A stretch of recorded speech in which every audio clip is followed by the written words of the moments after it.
सबसे पहले सभी को राधा स्वामी।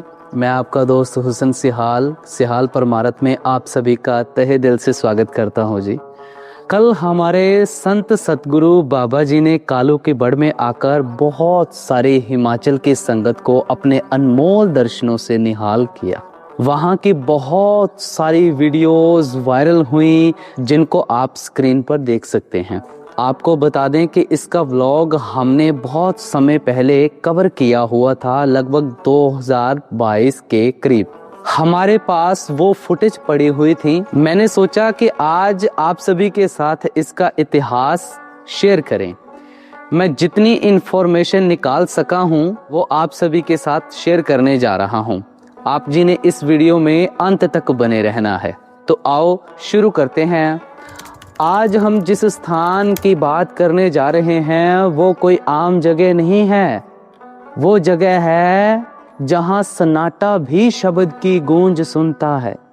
ये वो जगह है जहां दुनिया के शोर से दूर हमारे सतगुरुओं ने अपनी रूहानी मौज में समय बिताया। इतिहास के पन्नों में इसे कालू की बड़ कहा जाता है। अक्सर लोग इसे कालू की बाड़ समझ लेते हैं, लेकिन पहाड़ी भाषा में बाड़ का मतलब होता है एक बाड़ा या एक समतल खेत।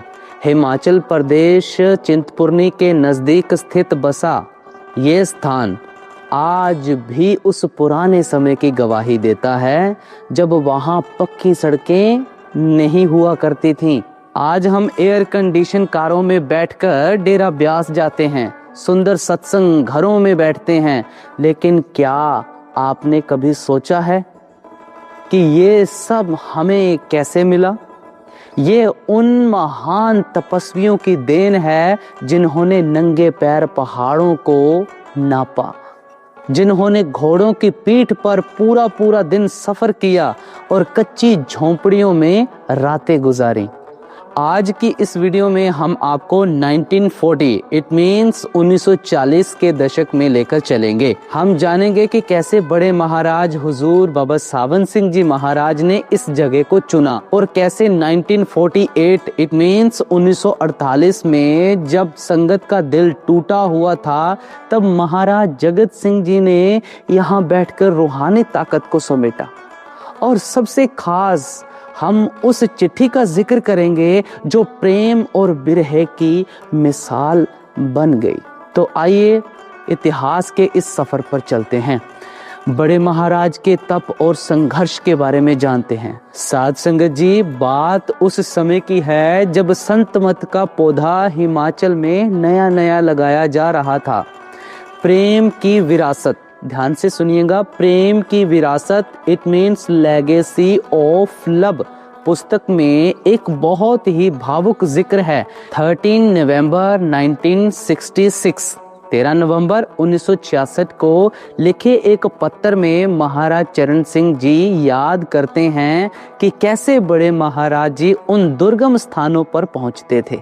जरा सोचिए, उस समय ना तो जीप थी ना ही बढ़िया सड़कें।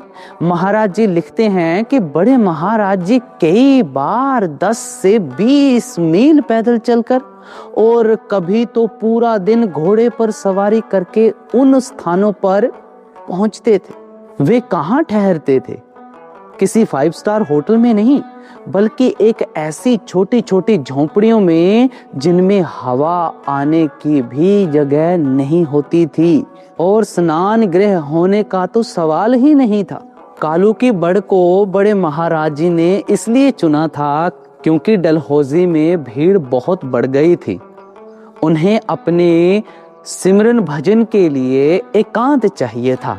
ये जगह उस समय बिल्कुल जंगल थी। बड़े महाराज जी ने इसे अपनी निजी कमाई से खरीदा ताकि वे दुनियावी दिखावे से दूर रह सकें। ये उनकी तपस्या ही थी जिसने आज हिमाचल के कोने कोने में सत्संग घर खड़े कर दिए हैं। जैसा कि महाराज जी ने फरमाया, उनकी मेहनत का फल अब मिल रहा है क्योंकि संत मत हिमाचल में दूर दूर तक फैल रहा है। अब हम आते हैं उस समय पर जो राधा स्वामी इतिहास का सबसे नाजुक मोड़ था। 2 अप्रैल 1948 में बड़े महाराज जी चोला छोड़ गए थे। संगत अनाथ महसूस कर रही थी। गद्दी पर अब महाराज जगत सिंह जी विराजमान थे, लेकिन उनका स्वास्थ्य ठीक नहीं था। डॉक्टर और सेवादार चिंतित थे। ऐसे में शांति और स्वास्थ्य लाभ के लिए महाराज जगत सिंह जी कालू की बढ़ गए। तारीख गवाह है, वे 14 जुलाई 1948 से 7 सितंबर 1948 तक यहाँ रहे, यानी 14 जुलाई 1948 से 7 सितंबर 1948 तक यहाँ रहे। साध संगत जी, ये कोई छुट्टियों का दौरा नहीं था, ये एक तप था। महाराज जगत सिंह जी का नियम बहुत सख्त था। वहाँ कोई लाउड स्पीकर नहीं बजता था, भीड़ नहीं होती थी। वे अपने कमरे में घंटों घंटों सुरत शब्द योग के अभ्यास में लीन रहते थे। उनके साथ केवल कुछ गिने चुने सेवादार जैसे राय साहिब मुंशी राम जी रहते थे। बाहर जंगल की खामोशी थी और अंदर अनहद शब्द की गूंज। इसी स्थान पर बैठकर उन्होंने संगत को संभालने की रूहानी शक्ति को एक जगह केंद्रित किया। लेकिन कालू की बढ़ की कहानी तब तक अधूरी है जब तक हम उस बिरहे की बात ना करें जिसने पत्थरों को भी पिघला दिया। जब गुरु पहाड़ों में एकांत में होते हैं तो शिष्य का दिल नीचे मैदानों में तड़पता है। एक ऐसी ही दास्तां है बाबा प्रताप सिंह जो तरन तारण वाले की है। जब महाराज जी कालू की बढ़ में थे, बाबा प्रताप सिंह जी से रहा नहीं गया। गुरु के दर्शनों की प्यास इतनी बढ़ गई कि उन्होंने कलम उठाई और चिट्ठी लिखनी शुरू की। लिखते लिखते आंसू गिरते रहे और पन्ने भरते रहे। कहते हैं कि वो चिट्ठी 7 पन्नों की थी। उसमें कोई दुनियावी मांग नहीं थी, बस एक ही पुकार थी, प्यारे सतगुरु, आपके बिना जीना मुश्किल है। जब डाकिया वह चिट्ठी लेकर कालू की बढ़ पहुंचा और वह महाराज जी के हाथों में दी गई तो क्या हुआ? अंतर्यामी सतगुरु ने उसे पढ़ा। उनकी आंखों में नमी आ गई। उन्होंने पास बैठे सेवादार की ओर देखा और बहुत धीमे स्वर में कहा, भाई, प्रेम का मार्ग बहुत कठिन है, इसमें बहुत दर्द है। प्रताप सिंह जी की रूह तड़प रही है। ये घटना हमें बताती है कि कालू की बढ़ सिर्फ एक ठिकाना नहीं था, ये वो रूहानी टावर था जहां से गुरु अपने शिष्यों की पुकार को बिना किसी फोन या इंटरनेट के सुन लेते थे।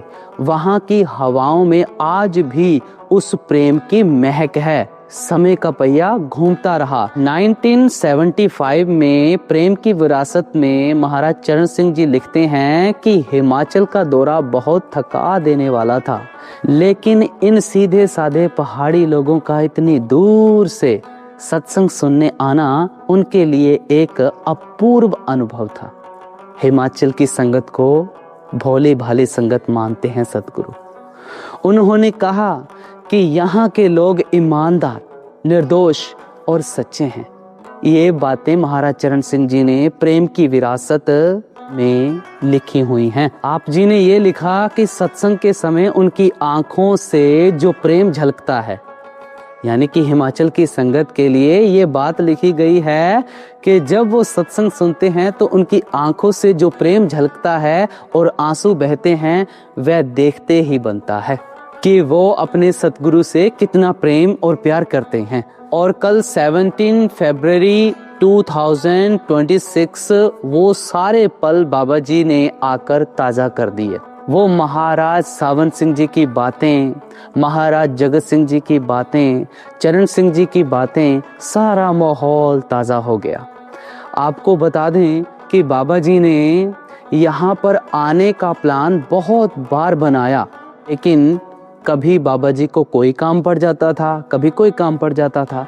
लेकिन कल बाबा जी हिमाचल के दौरे पर निकले तो सीधा कालू की बढ़ आए तो हजारों की तादाद में संगत वहां पहुंच गई थी और कल संगत ने वो रूहानी सुकून प्राप्त किया। तो साथ संगत जी, जब भी हम अपनी सुविधाओं में बैठकर सत्संग सुनते हैं तो एक पल के लिए कालू की बड़ और हमारे गुरुओं की उस तपस्या को जरूर याद करें। ये प्रेम की विरासत हमें बहुत महंगी मिली है, इसे संभाल कर रखना हमारा फर्ज है। अगर आप इसके बारे में और डीप जानना चाहते हैं तो मैं आपको बुक सजेस्ट करूंगा, प्रेम की विरासत, it means legacy of love, और रूहानी डायरियाँ 1, 2, 3 पार्ट पढ़ सकते हैं आप, उनमें से आपको जिक्र मिल जाएंगे। तो ये कुछ वहाँ का इतिहास था। उम्मीद है कि हम एक एक बात आप तक पहुँचा पाए हैं। बाकी आप प्रेम की विरासत और रूहानी डायरी में पढ़ सकते हैं। तो मैं आपका दोस्त हुसन सिहाल मिलता हूँ एक और नई वीडियो के साथ। राधा स्वामी सभी को।